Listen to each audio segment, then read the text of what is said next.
धरती को स्वर्ग बनाने के लिए संत रामपाल जी महाराज जी की जद्दोजहद।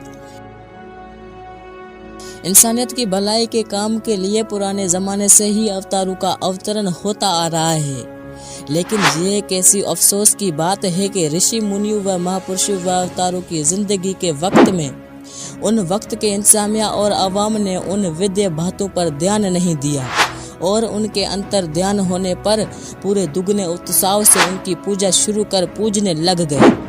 ये भी एक अफसोस की बात है कि हम जिंदा और वक्त रहते उनको नहीं मानते, उनकी मुखालफत और बेइज्जती ही करते रहते हैं और कुछ लालची लोग अवाम को गुमराह करके परम संत को बदनाम करके सत भक्ति में रुकावट बनते हैं। ये हर युग में होता आ रहा है और आज भी हो रहा है।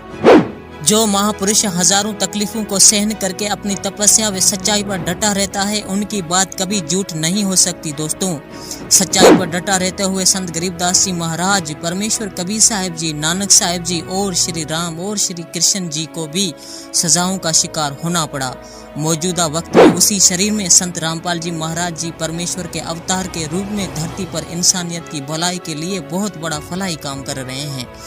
जैसे पाखंड पूजा को खत्म करना, समाज में फैली बुराई जैसे नशा करना, चोरी करना, रिश्वत लेना, कत्ल करना, लड़ाई झगड़े जैसे अनेक तरह की बुराइयों का खात्मा करके एक साफ सुथरा समाज तैयार कर रहे हैं और उसी तरह सजाओं का शिकार भी हो रहे हैं। और दोस्तों, आज के करोड़ों इंसान संत रामपाल जी महाराज जी के बताए मुताबिक अपनी जिंदगी को बसर करने के तरीके को सुधार लेंगे तो पूरी दुनिया में अच्छे ख्यालात, आपसी भाईचारा, रहम, सत भक्ति का माहौल हो जाएगा। मौजूदा वक्त में इंसान समझदार है, उसलिए संत जी के ख्यालात को जरूर कबूल करेगा और धन्य होगा। वो संत है जगत गुरु तत्वदर्शी संत रामपाल जी महाराज जी। ए भोले इंसान, कुछ गौर कर, संत रामपाल जी महाराज आपकी भलाई के लिए कितनी जद्दोजहद कर रहे हैं। कुछ लालची लोगों की जाब से फैलाई झूठी अफवाहों की वजह से उन्हें गालियां दे रहे हो, बुरा भला कह रहे हो, पाप के भागी हो रहे हो और अनमोल इंसानी जिंदगी बर्बाद कर रहे हो।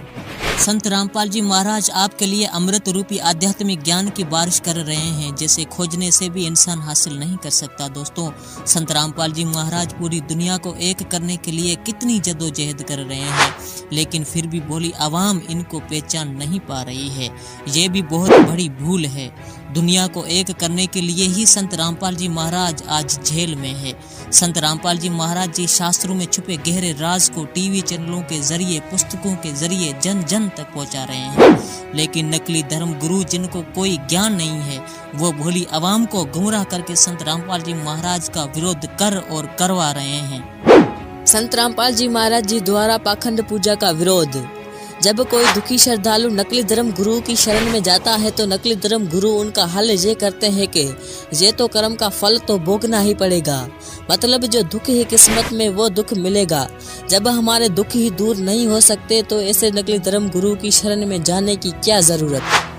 दोस्तों, ऋग्वेद मंडल नंबर 10 सूक्त नंबर 161 मंत्र नंबर 2 में सबूत है कि पूर्ण परमात्मा लाइलाज बीमारियों को भी खत्म करके सेहतयाब कर देता है।